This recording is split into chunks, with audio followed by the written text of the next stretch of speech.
Just minutes past midnight, a call was placed from Clarence House that would ripple through the monarchy. King Charles, reportedly unsettled and alone, reached out to William not as sovereign to heir, but as a father in crisis. What triggered this late-night urgency wasn't illness or duty, it was Camilla. Before we go deeper into what this really means for the royal family, make sure to subscribe so you don't miss a single update. What makes this moment so unsettling isn't simply the hour, but the break from a system that has long thrived on rigid structure and controlled communication. Reports suggest that calls of this nature, direct, unfiltered, and deeply personal, are rarely made without layers of mediation. And yet, on this particular night, those layers appeared to fall away. Insiders whisper that aides stationed within Clarence House were caught off guard, their usual protocols disrupted by the urgency in the king's voice, a tone described by some as strained, even bordering on desperate. It is now quietly suggested within royal administrative circles that something had been building throughout the evening. A tension that had escalated behind closed doors, far from the carefully managed image presented to the public. Earlier that same day, palace movements had reportedly shifted in subtle but telling ways. Schedules were adjusted without explanation. Certain meetings were either shortened or abruptly concluded. And while official statements maintained a facade of routine, those familiar with the rhythms of royal life began to notice what one insider described as a disturbance in the usual calm.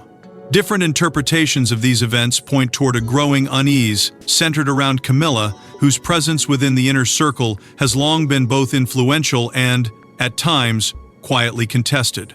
While nothing was openly acknowledged, the atmosphere itself seemed to carry a weight that could no longer be ignored.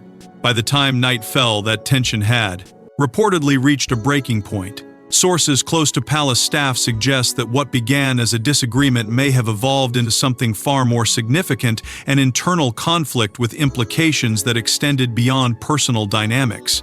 There are whispers of raised voices, of discussions that veered into territory rarely spoken aloud within royal walls. And at the center of it all was a question not easily answered. What role was Camilla truly playing in shaping the decisions being made at the highest level of the monarchy? When Charles made that call, it wasn't just a gesture of concern, it was, by many accounts, an acknowledgement that the situation had moved beyond his immediate control. William, known for his measured approach and adherence to protocol, reportedly took the call without hesitation. That alone speaks volumes. Because within the structure of the monarchy, every action carries meaning, and every deviation signals something deeper. His willingness to engage at that hour suggests that he, too, understood the gravity of what was unfolding. And yet, even as the conversation unfolded behind closed lines, the full scope of the crisis remained unclear. Was this a personal matter spiraling into institutional risk? Or was it something far more calculated, a clash of influence that had been quietly brewing for far longer than anyone had realized? The answers, it seems, were not yet fully formed, but the implications were already beginning to take shape. Because in a system built on stability, even a single moment of disruption can echo far beyond the walls in which it began. But this wasn't just a moment of emotional strain, it was the culmination of a growing divide that had been quietly intensifying for months. For weeks, something had been quietly unraveling within palace walls, subtle shifts, cancelled appearances, and carefully worded statements that masked a deeper unease. At the center of it all, Camilla. At first, it was easy to dismiss the signs. Royal schedules change, engagements are rearranged, and statements are polished to perfection that is the nature of the institution. But this felt different. Reports suggest that the changes were not just logistical but deliberate, layered in a way that hinted at something far more complex unfolding beneath the surface. Appearances once confirmed were quietly withdrawn without explanation. Invitations were adjusted. Meetings that had been set in motion weeks in advance were suddenly postponed. And while the palace maintained its composed exterior, those familiar with its inner workings began to notice a pattern, one that pointed toward a growing friction tied directly to Camilla's role and influence. Insiders whisper that this tension wasn't new, but it had reached a point where it could no longer be contained through routine protocol. For months, there had been subtle disagreements, the kind that never make headlines but linger in the background, shaping decisions in ways the public rarely sees. Different interpretations of these internal dynamics suggest a divide forming between those who viewed Camilla as a stabilizing partner to the king and those who feared her influence was extending beyond traditional boundaries. It is now quietly suggested in royal circles that discussions surrounding duties, legacy, and long-term direction had become increasingly strained, with Camilla positioned at the center of those debates. What made the situation more unsettling was the silence. Courtiers, typically known for their controlled leaks and strategic briefings, were reportedly instructed to maintain an unusual level of restraint. Conversations that might once have been quietly guided into public understanding were instead shut down. Questions went unanswered, clarifications were avoided, and in that silence, speculation grew louder. Because within the monarchy, silence is rarely empty, it is often filled with meaning, a signal that something significant is being carefully contained. Media insiders began to pick up on these shifts, describing what one source called a situation escalating behind protocol. The phrasing itself carried weight, suggesting that whatever was happening had moved beyond the usual boundaries of internal disagreement. It hinted at a conflict not just of opinion, but of direction, one that could shape the future of the institution itself. And while official narratives remained steady, the undercurrent of uncertainty became harder to ignore. There were also whispers of absence, not just physical, but strategic. Camilla's reduced visibility in certain moments raised questions.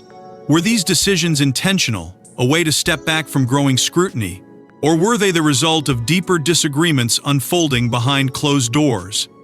No clear answers emerged, only fragments of insight from those close enough to observe but not to confirm.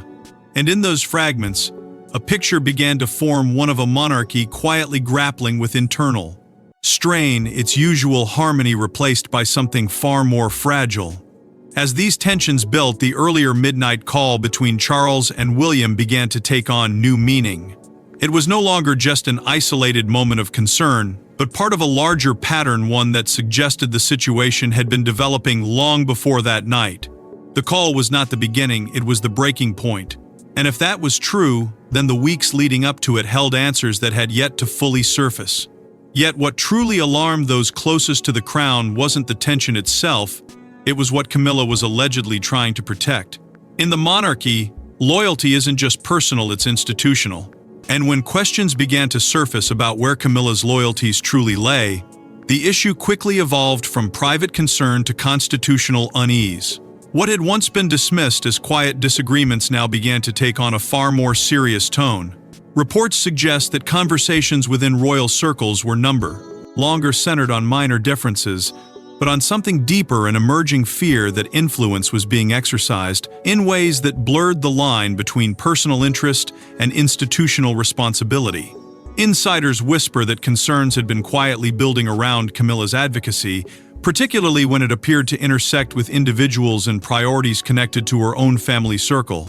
While such dynamics are not entirely unfamiliar in royal history, the timing and the intensity made this situation feel markedly different. Those familiar with the monarchy's inner structure understand that every decision carries weight far beyond the immediate moment. It is not just about today, but about legacy, continuity, and the preservation of a system that has endured for generations. And within that system, even the perception of divided loyalty can trigger unease.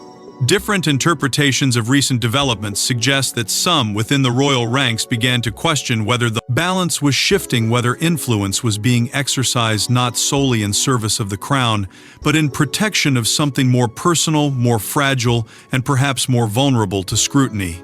At the center of this growing tension was Charles himself.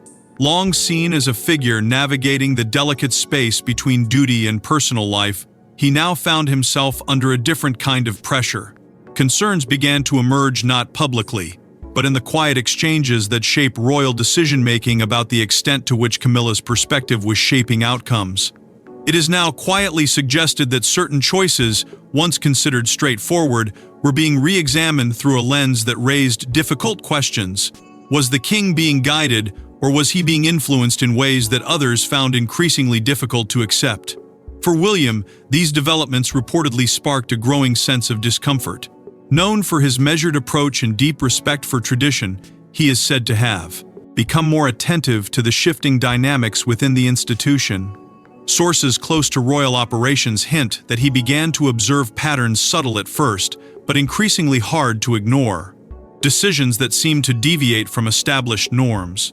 Priorities that appeared to shift without clear explanation. And behind it all, a sense that the balance between personal loyalty and institutional duty was being tested in ways that could not be easily undone. This tension was not occurring in isolation. It echoed a broader, long-standing divide within the monarchy, the quiet but persistent contrast between the old guard values that emphasize duty above all else, and the evolving dynamics of a modern royal family navigating personal relationships in the public eye. That contrast has always existed, but rarely has it felt so pronounced. Because when tradition meets change, the outcome is rarely simple. And in this case, the stakes were higher than ever. The monarchy has long been described as a sacred trust, something held not for personal gain but for the nation itself. It is a principle that underpins every action, every decision, every carefully measured step. And yet, as these questions around loyalty began to surface, that very principle seemed to come under strain. Not openly, not in a way that could be easily defined, but in a subtle, persistent way that left those closest to the crown increasingly unsettled. As the weight of these concerns grew heavier, the earlier moments of tension began to align into a clearer picture. The silences, the shifts, the late-night call, they were no longer isolated incidents, but interconnected signals of something deeper unfolding. And as those concerns reached a boiling point, the midnight call began to look less like a reaction, and more like a last resort. When William answered that call, he wasn't just listening, he was preparing. Because what he heard that night would reportedly push him into a role he had long been avoiding: direct intervention. For years, William had cultivated an image of restraint, a figure who understood that true power within the monarchy often lies not in action, but in timing. He was seen as the stabilizing force, the one who absorbed tension rather than amplified it, who chose patience over confrontation. But reports now suggest that something in that midnight conversation shifted his calculation entirely. Insiders whisper that the tone of the discussion was unlike anything he had encountered before, carrying an urgency that cut through protocol and demanded response. It wasn't just a father reaching out to a son, it was a king, uncertain and under pressure, signaling that the balance within the institution was beginning to falter. What followed, according to those familiar with the inner workings of royal operations, was quiet but decisive movement. William did not react publicly. There were no sudden declarations, no visible signs of disruption. Instead, the response unfolded, behind closed doors, in the kind of measured, deliberate steps that define strategic intervention at the highest level. Reports suggest that he began consulting a small circle of trusted advisors, almost immediately individuals known not for their visibility, but for their discretion and influence. These were figures who understood the weight of institutional stability, who could interpret the subtle signals embedded within palace dynamics, and who knew that whatever was unfolding required more than a reactive approach. At the same time, subtle shifts began to emerge in William's public presence. Nothing overt, nothing that could be easily pointed to, but enough to be noticed by those who watch closely. His tone, his timing, even the way he navigated engagements seemed to carry a new level of focus. It was as if the conversation from that night had recalibrated his approach, sharpening his awareness of the stakes involved. Different interpretations suggest that he was no longer observing from a distance, but actively positioning himself within the unfolding situation, preparing for a role that would demand both authority and precision. There were also indications of alignment, quiet, deliberate, and carefully constructed. Sources close to royal circles hint that William was not acting alone. That conversations began to extend beyond his immediate advisors to include other senior figures within the monarchy. These were individuals who had long upheld the principles of duty and continuity, who understood that moments of internal strain require collective resolve. While nothing was formally acknowledged, the pattern suggested the early formation of a coordinated response, one designed not to escalate the situation, but to contain and redirect it before it could destabilize the institution further.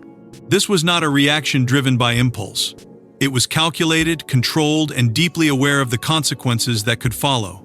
Because within the monarchy, intervention is never just about addressing the present, it is about shaping the future. Every move carries weight, every decision leaves a mark, And William, perhaps more than anyone, understood that stepping into this role would mean crossing a line that could not easily be uncrossed. As the days unfolded, the sense of quiet preparation only intensified.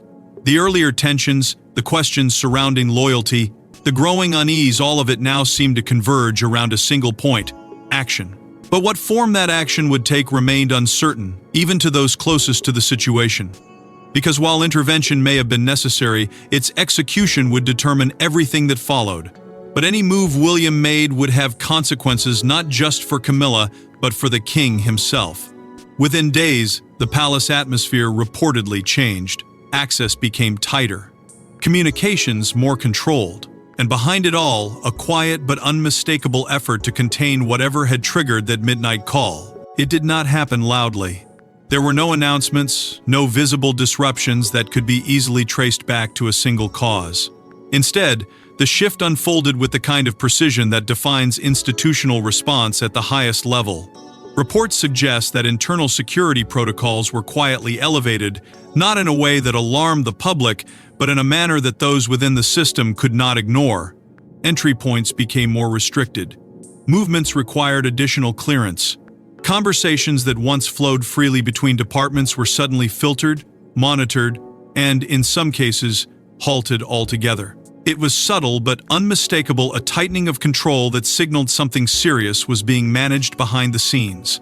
Insiders whisper that senior aides, some of whom had long held positions of influence, were either reassigned or given specific instructions to limit the flow of information. This wasn't a purge, not in the traditional sense, but rather a recalibration of who knew what and when. Different interpretations suggest that the goal was not just to protect the institution from external scrutiny, but to stabilize internal dynamics that had begun to show signs of strain. Because within the monarchy, information is power, and controlling that flow can mean the difference between order and escalation. At the same time, the public-facing side of the monarchy remained carefully composed. Appearances were maintained, but they were no longer routine, they were curated. Every engagement, every statement, every interaction carried an added layer of intention. Reports indicate that messaging was refined with unusual precision, ensuring that nothing deviated from the narrative of continuity and stability. To the outside world, the monarchy appeared steady, even calm. But beneath that surface, the effort required to maintain that image was growing increasingly complex. Those familiar with palace operations began to describe this period as containment phase, a term that carries weight within institutional frameworks. It suggests not just reaction but strategy, a deliberate attempt to prevent a situation from expanding beyond its current boundaries. And in this case, the boundaries were already under pressure. The earlier tensions, the questions surrounding influence, the midnight call, they had all converged into a moment that required careful handling. Not just to resolve the issue, but to prevent it from reshaping the institution in ways that could not be easily reversed. Media narratives, too, began to shift. Without direct intervention, the focus subtly moved away from internal dynamics toward more neutral or routine coverage. Stories that might have gained traction were quietly overshadowed by others that reinforced the image of normalcy. It was not suppression in the overt sense, but redirection, a strategic effort to guide attention away from areas of potential instability. And yet, even as the narrative was managed, the underlying tension remained, quietly influencing every decision being made. Because containment, by its very nature, is temporary. It can hold pressure, it can delay exposure, but it cannot erase what already exists. And within the palace, the awareness of that reality seemed to linger. Every controlled message, every restricted conversation, every calculated appearance was part of a larger effort to maintain balance, but balance itself was becoming increasingly difficult to sustain. As the days passed, the sense of control remained, but so did the uncertainty. The system was holding, but only just. And beneath the surface, the questions that had first emerged were still there, unresolved and quietly intensifying. Because no matter how carefully a situation is managed, the truth has a way of finding its way through the cracks. Yet even the most controlled environments can't fully suppress what's already begun to surface. At the heart of it all stood Charles King, husband, and father, reportedly pulled in opposing directions as the crisis deepened.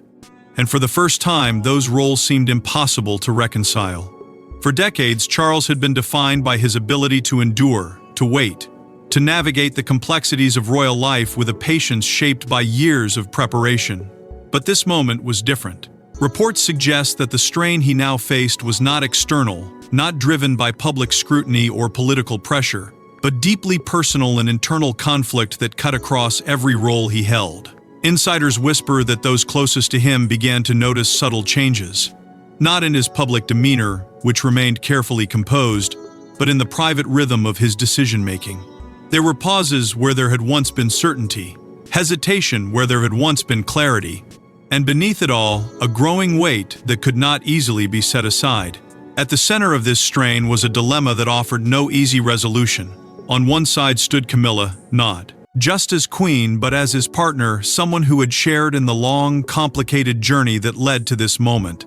Defending her was not simply a matter of loyalty, it was deeply personal, rooted in years of shared history and mutual reliance. But on the other side stood the institution itself, the monarchy as a sacred trust, something that demanded decisions be made not for individual relationships, but for continuity, stability, and the preservation of a legacy that extended far beyond any one person. This duality placed Charles in a position that echoed the challenges faced by those who came before him. Different interpretations of royal history often point to moments where personal bonds collided with institutional duty, where choices made behind closed doors carried consequences that shaped entire eras. And now, it is quietly suggested, Charles found himself standing at a similar crossroads, one where the past offered lessons, but no clear answers. Because history may guide, it does not decide. Those familiar with the current situation suggest that this internal conflict did not manifest in dramatic declarations or visible confrontation.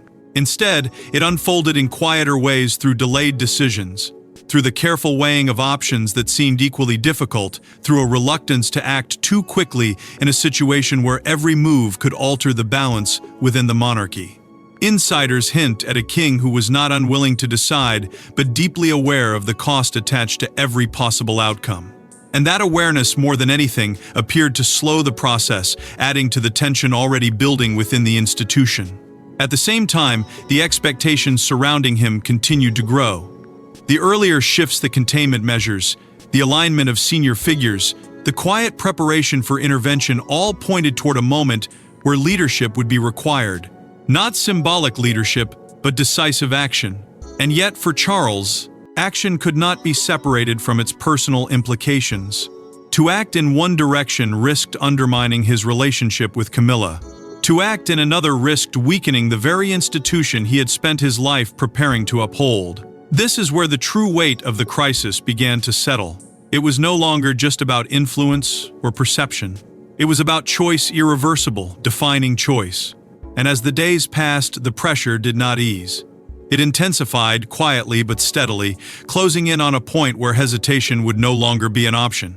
Because within the monarchy, balance is everything. And when that balance begins to falter, it demands correction. But who would make that correction, and at what cost, remained uncertain.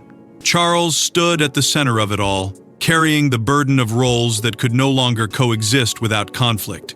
And as the pressure mounted, the question became unavoidable. What would Charles choose to protect? What began as whispers behind palace doors was now impossible to fully contain. The fallout from that midnight call had begun to ripple outward, touching every corner of the royal institution. At first, it surfaced in fragments. A question raised here, a subtle observation there. But it didn't take long for those fragments to gather momentum. Reports suggest that media circles, long attuned to even the faintest shifts within the monarchy, began to connect the dots. The silence from official channels only intensified the speculation. Because when the palace says nothing, it often says everything.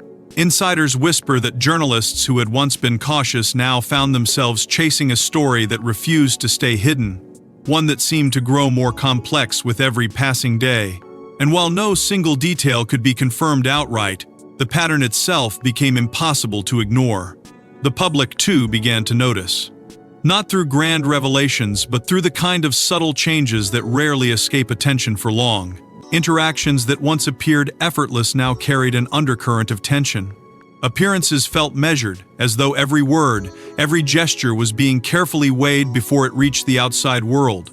Different interpretations of these moments began to circulate, each one adding another layer to a narrative that was no longer confined to palace walls.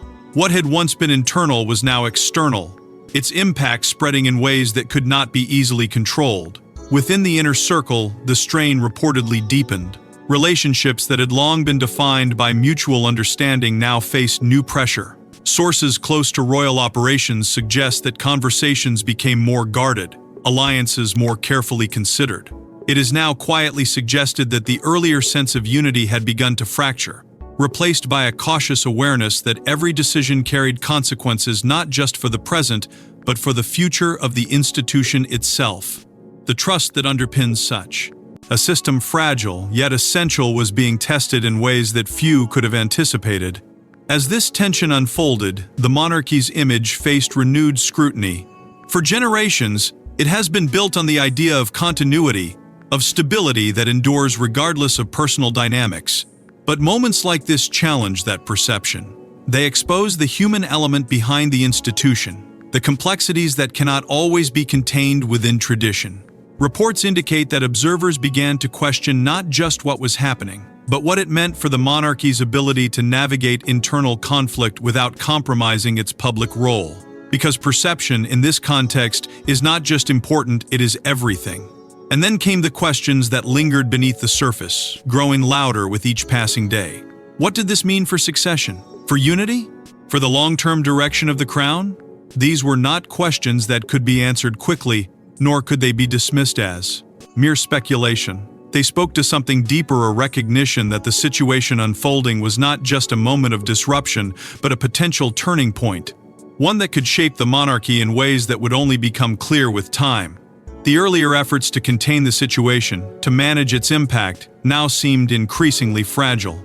Because once a narrative begins to take hold, it develops its own momentum. It evolves, expands, and resists control.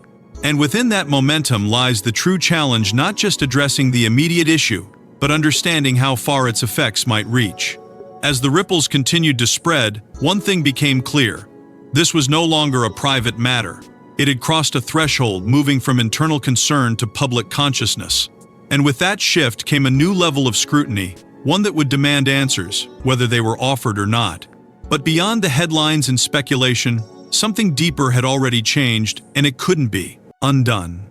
In the end, it wasn't just a midnight call or a private crisis, it was a moment that may come to define an era. Because what unfolded behind those walls has quietly reshaped the future of the crown. What makes this moment so profound is not the noise it created, but the silence it left behind. The monarchy has always existed in a delicate balance between tradition and adaptation, a system built on centuries of continuity, yet constantly tested by the realities of human relationships.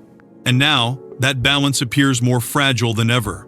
Reports suggest that what began as internal strain has evolved into something far more significant, a quiet but unmistakable shift in how power, loyalty, and responsibility are understood within the institution. It is not a collapse, not even a visible fracture, but rather a subtle realignment that will shape decisions long after the immediate crisis fades from public attention.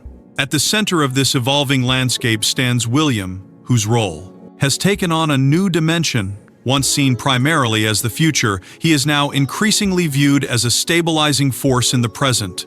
Insiders whisper that his actions following the midnight call were not just reactive, but indicative of a broader transformation, one that positions him as a protector of institutional stability at a time when that stability cannot be taken for granted. His approach, measured yet firm, reflects a deeper understanding of what is required to preserve the monarchy in moments of uncertainty. And while his path forward is still unfolding, it is clear that this experience has accelerated his transition into a role that demands both authority and restraint. For Camilla, the situation remains far less certain. The earlier questions surrounding her influence have not simply disappeared, they linger, shaping perceptions in ways that cannot be easily reversed. Different interpretations suggest that her standing within the inner circle may continue to evolve, influenced not only by the decisions made in response to the crisis, but by how those decisions are remembered over time. Because within the monarchy, perception is as powerful as reality, and once doubt takes root, it becomes part of the narrative moving forward. And then there is Charles, whose legacy is now inseparable from this moment. For a king who waited a lifetime to ascend to the throne, the expectation was always that his reign would be defined by continuity and purpose. Yet this crisis has introduced a layer of complexity that cannot be ignored. It is now quietly suggested that the choices he made or chose not to make during this period will become a defining part of how his leadership is understood. Not in isolation, but as part of a broader story about responsibility, loyalty, and the weight of decisions made under pressure. The monarchy itself remains intact, but changed. The questions raised during this time have not been fully answered, and perhaps they never will be. Instead, they become part of the institution's ongoing evolution, shaping its direction in ways that are often felt rather than seen. Can the crown withstand internal fracture? History suggests that it can endure extraordinary challenges. But endurance is not the same as immunity, and each test leaves its mark. As the echoes of this crisis continue to fade, what remains is not just a series of events, but a deeper understanding of the forces that shape the monarchy from within. The midnight call, the tension, the silence, the response, they are all part of a larger narrative, one that will be interpreted and reinterpreted in the years to come. And within that narrative lies the true significance of what has unfolded. Because in the House of Windsor, history doesn't just remember what happened, it remembers who chose duty when everything else was at stake.